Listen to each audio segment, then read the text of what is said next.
আসসালামু আলাইকুম। ঐতিহাসিক বদর যুদ্ধে প্রথম পর্ব আল্লাহর নাম নিয়ে শুরু করতে যাচ্ছি। মুসলিমদের সামনে এক সুবর্ণ সুযোগ। উসাইরার যুদ্ধের বর্ণনায় আমরা উল্লেখ করেছি, মক্কা থেকে সিরিয়া অভিমুখী কুরাইশ কাফেলাটি অল্পের জন্য নবীজি সাল্লাল্লাহু আলাইহি ওয়াসাল্লামের হাতছাড়া হয়ে যায়। কিন্তু কাফেলা প্রত্যাবর্তনের সময় হলে নবীজি তাদের গতিবিধি লক্ষ্য রাখার জন্য তালহা ইবনু উবাইদুল্লাহ এবং সাইদ ইবনু যায়েদকে পাঠিয়ে দেন। তারা হাওড়া অঞ্চলে গিয়ে অবস্থান নেন। ইতোমধ্যে আবু সুফিয়ান কাফেলা নিয়ে তাদের সামনে দিয়ে অতিক্রম করে যায়। তারা দ্রুত মদিনায় ছুটে আসেন এবং নবীজিকে বিষয়টিকে জানান। মক্কাবাসীর বিপুল সম্পদে কাফেলাটি সমৃদ্ধ। ধনসম্পদ বোঝাই ১,০০০ উট, যার মূল্য কম করে হলেও ৫০,০০০ স্বর্ণমুদ্রার সমতুল্য।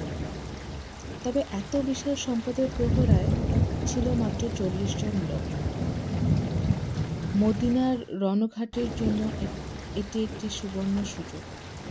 যদি মদিনা এই বিশাল সম্পদ অধিকার করতে পারে, তাহলে সামরিক, রাজনৈতিক ও অর্থনৈতিক পরিমণ্ডলে মুশরিকদের মেরুদণ্ড ভেঙে যাবে।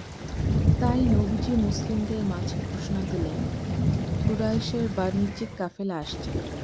সেখানে তাদের প্রচুর সম্পদ রয়েছে, তাই তোমরা বেরিয়ে পড়ো। আল্লাহ তাআলা হয়তোবা গনিমত হিসেবে তা তোমাদের হাতে অর্পণ করবেন। এই যাত্রায়ও নবীজি যুদ্ধযাত্রার জন্য কারো উপর চাপ প্রয়োগ করেননি, বরং বিষয়টি সকলের ইচ্ছাধীন ছেড়ে দেন।